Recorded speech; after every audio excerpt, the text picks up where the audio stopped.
Well, Kelly, I'm glad you're still in New York, but I don't know how things are going over there because it doesn't sound like things are going too well with Zohran Mamdani, who has started to crash out in ways so quickly I hadn't even thought this was possible.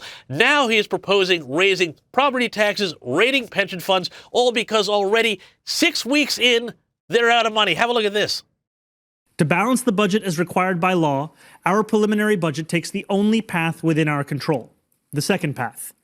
The options of the second path are the options of last resort. In order to get to this point of closing the gap on both this fiscal year and the next fiscal year, we are forced to raid the rainy day fund, the retiree health benefits trust reserve, and to increase property taxes across these other years.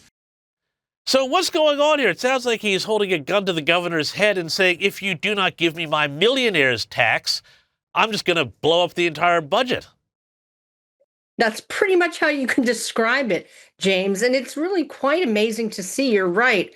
I mean, he's only been in office since January 1st, and he's already saying, and he's admitted that raising property taxes will be raising taxes on lower and middle income New Yorkers because the way our crazy property tax system works.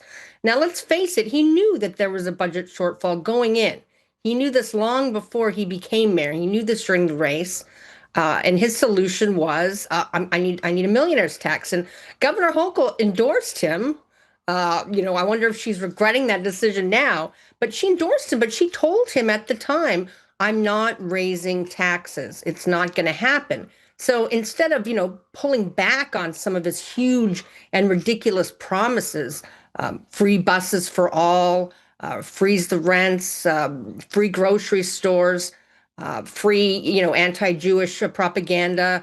He instead just keep going with it. And even though he can't afford it, it's incredible. Well, it's just unbelievable, too, though, because, I have watched over my lifetime the middle class get nuked out of New York City by the economy. And now it seems like this whole thing about the millionaires is complete nonsense. All of this stuff is all going to wind up hitting, immigrant property owners, hardworking class people. They're the ones who are going to suffer. It's going to be just like the 1970s when the city went broke and all of the services that people, at that end of the spectrum relied on, they all lost out. You're right, James. Again, our property tax system is very odd. A very nice, huge place in Park Slope that, owned by some upper class elite is taxed at a rate less than, a small property say in Staten Island, where a lot of working class people are. It's insane. And it's insane that he thinks he can, tax his way out of this mess. As you noted, people have been fleeing New York, especially job creators. And it's scary for all of us. The top, 1% of New Yorkers, they really deal with most of the taxes. Yeah. And so this is propping everything up. And what's going to happen when, more of them leave and the rest of us are left, shouldering even more of the burden. He really is just running around like a chicken with his head cut off. And it's embarrassing to see. It's humiliating to see. This is supposed to be the greatest city in America. And you've got a mayor who can't do basic math. Well, it's just terrifying to me, too, because who would have thought that, a filmmaker Nepo baby was going to be bad at math? Who saw that one coming? But it's also, this housing market. He's going to blow this up, too, because he's got this new rent control board to try and, make up his promise of freezing the rent. But as your newspaper reports, it's all full of hard-left socialist activists, anti-Israel nutters. This does not sound like a recipe for getting roofs over the heads of people who need it. Am I wrong here? You are not, James, as usual. And, it's funny because when Mayor Mamdani was talking about the need to freeze the rents and announcing these crazy new names to the Rent Guidelines Board, he even said, I'm sure that they will look at all factors tenants are facing when they decide whether rent should be frozen or not. Well, okay, he's looking at all the things tenants are facing, and sure, I'm facing cost of living issues since he became mayor. But what about the issues that, owners are facing? Again, some owners, there's some big landlords, huge landlords in the city, yes, but there's also an awful lot of small ones, who just own one building, they've built their way up, and this is going to crush them if they are forced to freeze rents when every other cost that they have to pay supplies, energy, everything is going up.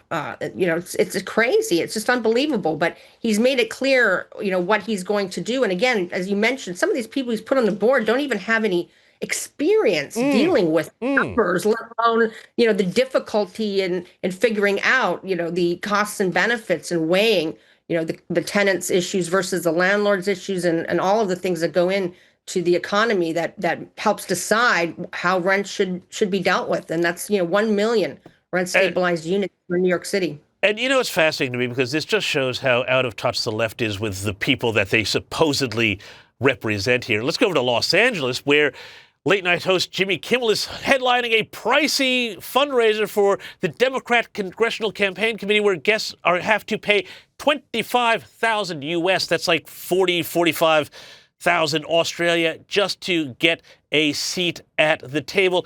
This just shows how all of these Democrat, socialist, lefties, they are not for the little guy, are they?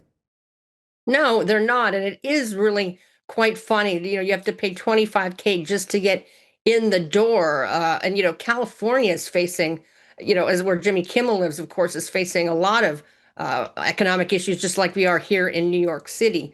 And it's incredible that they're thinking about this. And again, Jimmy Kimmel, I mean, the guy's kind of washed up. His ratings have been going down. I mean, who even wants to pay $25,000 just to, be in his presence? It's incredible. But, they're more interested in money and trying to figure out how they can get their people in than actually listening to voters and real people and finding out what their concerns are. Because I can tell you, their concerns are not the concerns of the Jimmy Kimmel and the other Democratic elites. You know what? I'd probably pay 25 grand to stay away from Jimmy Kimmel. But very quickly, before I let you go, the other day, Barack Obama dropped in an interview that seemed to confirm that aliens, the space kind, not the border kind, are real. Now, Donald Trump was just asked about this a little while ago on Air Force One. Here's what he had to say. Something that got a lot of attention this week. Barack Obama said that aliens are real. Have you seen any evidence of non-human visitors to Earth? Well, he gave classified information. He's not supposed to be doing that. So aliens are real? Well, I don't know if they're real or not. I can tell you he gave classified information. He's not supposed to be doing that. I don't know. It's not quite a yes, not quite a no. Is the truth out there? What do you reckon, real quick? That's quite, the statement. For Trump to be saying, Donald Trump to be saying he shouldn't be giving out classified information. Everyone is always attacking him for that. So it's serious when Donald Trump is worried about classified information getting out there. So, well, yep. Or you decide kind of thing. Fascinating. Kelly J. Jordan, thanks so much. I think we may have to get you a gig down here at the Daily Telegraph to get you out of New York City. Thanks so much for your time.